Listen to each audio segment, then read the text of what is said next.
How do you know if you have a rare quarter? In this video, I'm going to tell you everything you need to know to make sure you're not missing any rare quarter worth potentially tens of thousands of dollars. Welcome back to Old Money Prices. If this is your first time here and you want to learn more about rare coins and paper money, start now by subscribing and clicking the bell so you don't miss anything. Let's jump right into the video. Up first, we have a 1947 25-cent Washington quarter graded by PCGS, a mint state 67 plus with the CAC sticker. So if you're new to coins, the highest grade you can get is 70, so this is only 3 points away from the perfect grade of 70. Also, it has the plus grade. The plus grade designation will increase the value of the coin very, very heavily. And lastly, it also has a CAC sticker. Now the CAC sticker is another third party that you send your coin off after it's graded, and they're going to put a CAC sticker on it only if they think that the coin is really nice for its grade. That CAC sticker alone will increase the value of the coin hundreds, thousands, or sometimes tens of thousands of dollars depending on the coin. If you have a 1947 quarter and it looks like this, it may be worth sending off to grading because this coin sold for $4,406. So guys, if you have a quarter from 1947, make sure you find someone that's reputable and that won't scam you, because you could have a quarter that's worth a lot of money, definitely a lot more than just 25 cents. Here we have a 1937 25-cent Washington quarter graded by PCGS, a mint state 67 with the CAC sticker. So again, this coin graded pretty highly, but even if you have a coin that's in lower graded condition, it's still going to be worth good money, guys. But this has the CAC sticker, it has the high grade, and this is what you want to look out for too. So on the back bottom center of the coin, you will see the S mint mark. Now the S stands for the San Francisco Mint, where this coin was minted. Sometimes depending on where your coin was minted will depend on how many were minted and how valuable that coin is because of that mint mark. If you have a 1937 quarter and it has an S mint mark and it looks like this, it's in good condition, it could be worth a lot of money. This coin sold for $5,287. Here we have a 1971 25-cent Washington quarter double die reverse graded by PCGS, a mint state 65. So this is a relatively more modern coin. This is from 1971, and this has a double die reverse, and what that means is the reverse is the back and the obverse is the front. So if you flip the coin over to the back, barely going to see doubling happening on the coin. If a coin has a double die, that means it is a mint error and there will be some sort of doubling on the coin. On some coins, it's really hard to see and you're going to need some sort of magnification. You don't need to spend that much money on magnification, but just something that's going to help you see that if there's any doubling happening. The doubling alone on a coin can increase the value very, very significantly, and if it's more dramatic, if you can see it without a loop, that's going to be even more valuable. So keep an eye out for any doubling, but you want to be looking through your coins, especially the 1971, to see if there's any doubling on the reverse, which is the back of the coin. And because this one graded at a PCGS mint state 65 and it has the doubling on the back, this coin, guys,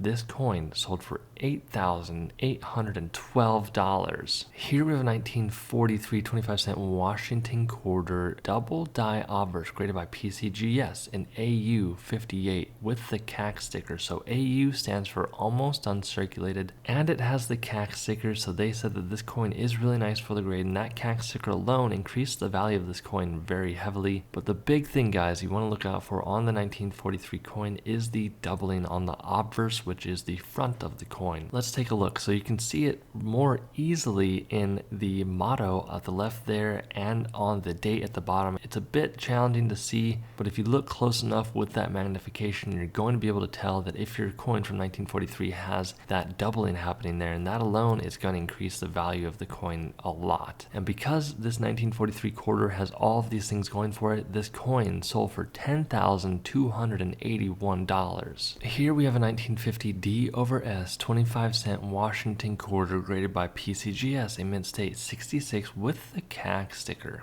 So again, this coin has a few things going for it. It has the CAC sticker, which is great. It has the high grade of a mint state 66, which is only 4 points away from 70. And the biggest thing that you want to be looking out for on this coin, pay attention to this. It is the D over S mint mark error. So this is considered a mint error. This should not have happened. But if you turn the coin over and you look on the back bottom center of the coin, you can see the D mint mark. And if you look close enough, you'll see that there is also remnants of an S underneath that D. It is challenging to see, but if you look close enough, some of the coins will have this, and if your quarter has this D over S mint mark, it's gonna increase the value of your coin a lot. Even in the low grades, it's gonna be worth good money. So please keep an eye out for the D over S mint mark on the back here, because that alone is gonna be the reason that this coin sold for $12,925. Here we have a 1932D 25-cent Washington quarter graded by PCGS, a mint state 65 plus. Now the big thing here is if you have a 1932, you want to look for the D mint mark on the back bottom of the coin. The D stands for the Denver Mint, and depending on where your coin was minted will depend on how many coins were minted for that specific date and that mintage. Even though if you look at the back of this coin, you can see on the edges there, it looks like there is dirt and grime. That's actually just toning, and some collectors really enjoy this type of look. So don't get upset, don't get worried if your coin has a little bit of nicks and gashes and it looks dirty like this. It's not actually dirt, and it can increase the value of the coin a lot. Another big thing here is the fact that it had a mint state 65 and the plus grade. The plus grade alone is the grading company saying that the coin is really nice for its grade. It's a really nice 65, and that plus designation, while it doesn't seem like a lot, can increase the value a lot for any sort of coin. But this coin sold for $16,200. Up next, we have a 1943D 25-cent Washington quarter graded by PCGS, a mint state 68. Now immediately when you look at this coin, you can see the rainbow color and tone. That's considered toning, and collectors really enjoy collecting this type of look on coins. How that happens is the way that the coin is stored in the condition and the climate will, depending on the type of metals that are in the coin and depending on what's in the air, will dictate what is happening to the toning on a coin like this. Toning alone can increase the value of the coin a lot. So if your coin has any sort of like tone to it like this one, it'll be worth a lot of money, even in the low grades. Toning is something that collectors really enjoy. But the biggest thing, the reason why this coin sold for so much money is because it has the astronomical grade of 68. It's not too often that you have a coin from the 40s grade at a 68. That's only 2 points away from the 70 grade, and this coin sold for $17,625. Here is a 1962D 25-cent Washington quarter graded by PCGS, a mint state 67 with rainbow toning on the front and the back of the coin. So the 1962 quarter from the Denver Mint had a mintage of 127 million coins.